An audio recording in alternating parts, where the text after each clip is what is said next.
नमस्कार दोस्तों, मैं आपका अभिषेक सर आपकी कोचिंग द चैलेंजर पॉइंट से आपके यूट्यूब चैनल द चैलेंजर गुरु से बात कर रहा हूं। जैसा कि आप सब जानते हैं, इस चैनल के माध्यम से आपको लगातार प्रतियोगी परीक्षाओं की तैयारी कराई जाती है। साथ ही साथ विभिन्न भर्तियों से संबंधित वाद विवाद को बताया जाता है कि किस भर्ती में क्या विवाद चल रहा है और कौन सी भर्ती आने वाली है, भर्ती का प्रोसेस क्या है, सब के बारे में बहुत डिटेल से बताई जाती है। और साथ ही साथ मैथ, रीजनिंग, जीएस की भी क्लासेस चल रही हैं। तो जो विद्यार्थी लेक्चर देखना चाहते हैं वो हमारे प्रीवियस वीडियो में जाकर देख सकते हैं।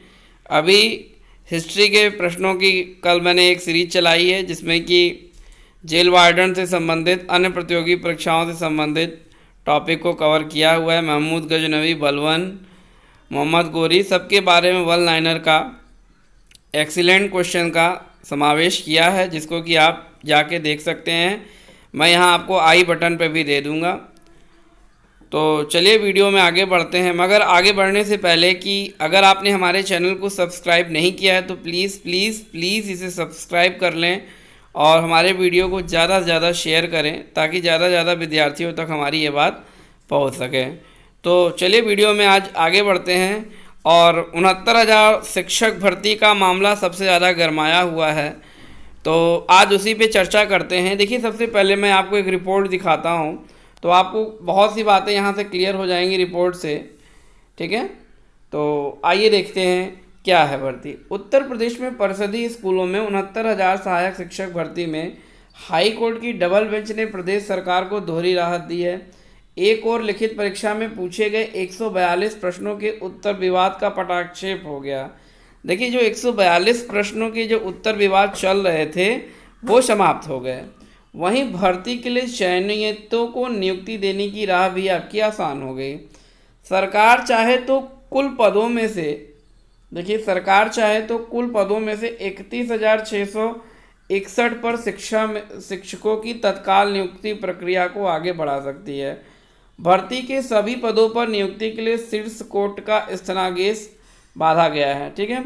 बेसिक शिक्षा के प्राथमिक स्कूलों में 69,000 सहायक अध्यापक भर्ती के लिए लिखित परीक्षा में पूछे गए 150 सवालों में से 142 प्रश्नों के उत्तर को चुनौती मिली थी।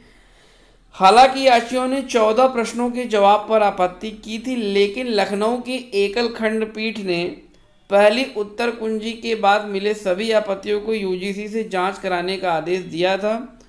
और इस प्रक्रिया में ज़्यादा समय लग सकता था और प्रश्नों के जवाब बदलने से परीक्षा का परिणाम और जिला आवंटन सभी प्रभावित होता।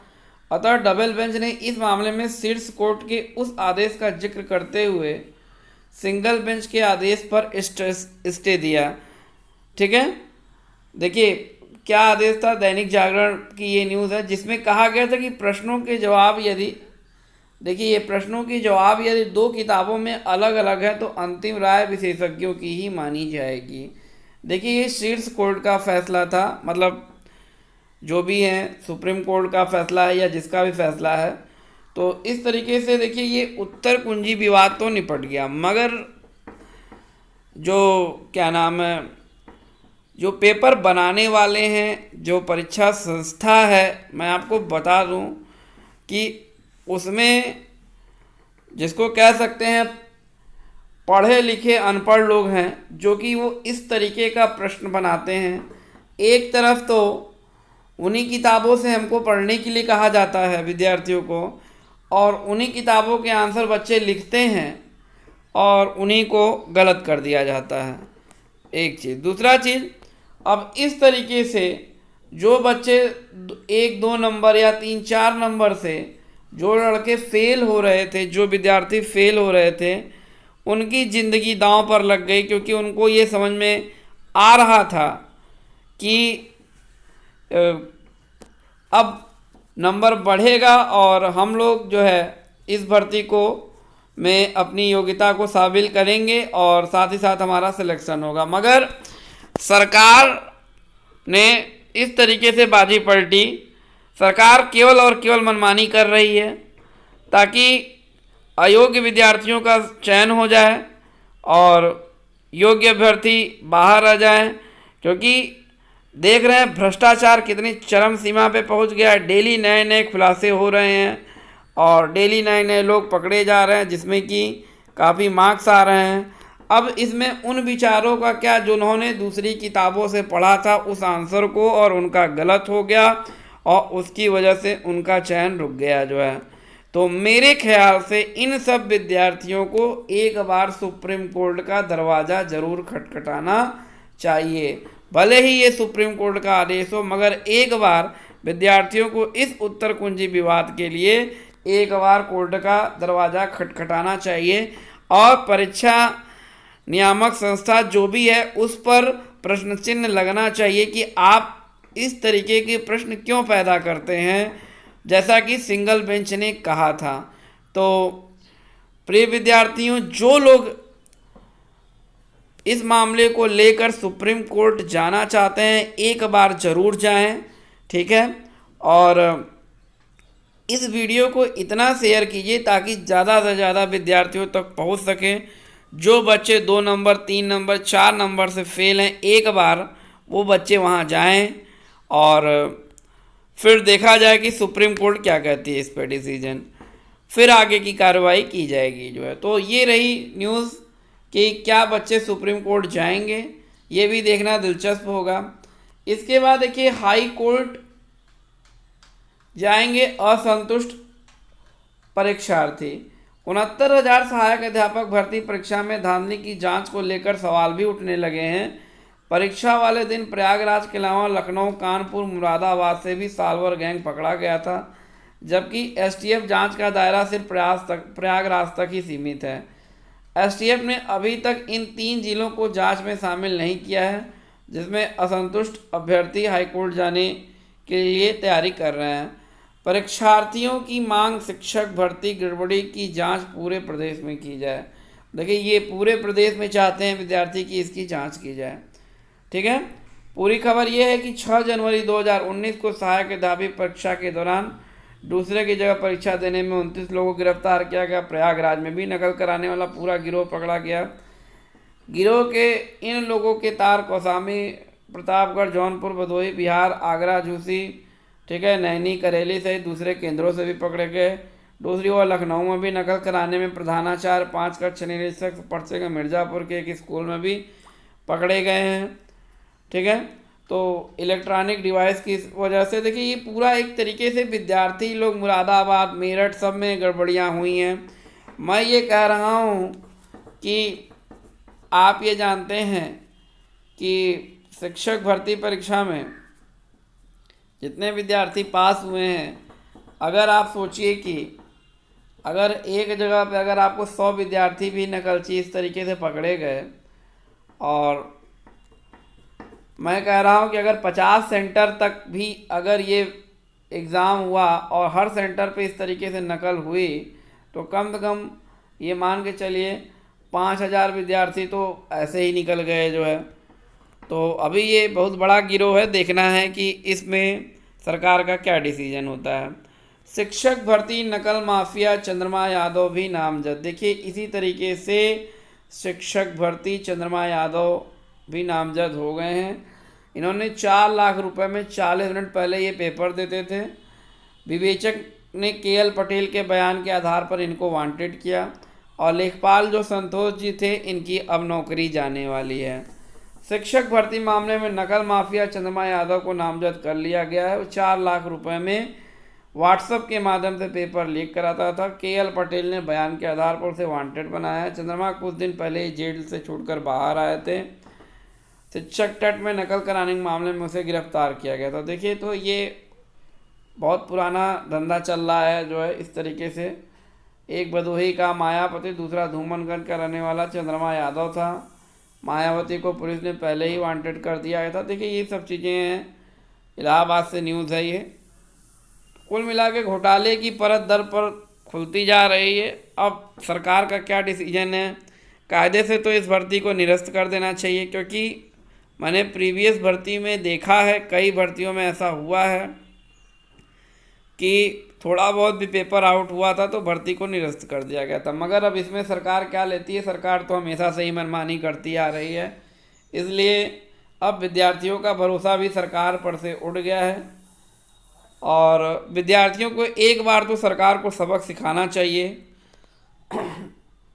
देखिए, भर्ती एक और कट ऑफ अंक दो संभव नहीं, विवादों से भरी हुई ये पूरी आपकी प्रक्रिया है।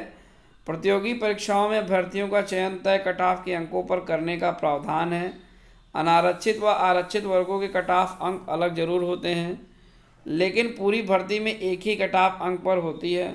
69,000 शिक्षक भर्ती में कट ऑफ अंक विवाद हाई कोर्ट की एकल पीठ की 2 जजों की पीठ से निस्तारित होकर अब शीर्ष कोर्ट में विचाराधीन है। सुप्रीम कोर्ट में याचिका करने वाले भर्ती मांग कर रहे हैं कि भर्ती का कट ऑफ अंक 68,500 शिक्षक भर्ती वाला हो।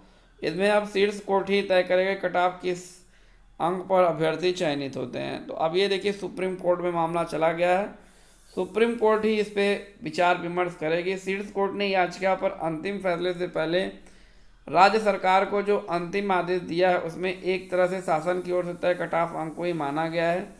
आदेश दिया गया कि 37,339 पदों को छोड़कर सरकार शेष पदों पर नियुक्ति दे सकती है। 69,000 पदों की शिक्षक भर्ती इस समय जिस मुकाम पर है उसमें लागू कट ऑफ अंक पर चयनित हो चुके अभ्यर्थियों को सही लग रहा है। वजह सामान्य के 65, आरक्षित के 60% अंक पर ही 2 गुने भर्ती सफल हो गए हैं।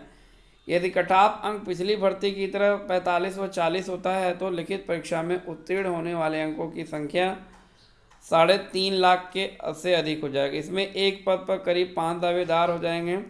परीक्षा का परिणाम और जिला आवंटन सूची में भी बदलाव होगा। तो ये रहा। और ये देखिए, 68,500 में भी हुआ था विवाद। ये देखिए, 68,500 वाली भर्ती में भी हुआ था विवाद। कट ऑफ अंक का विवाद 68,500 में भी हो चुका है।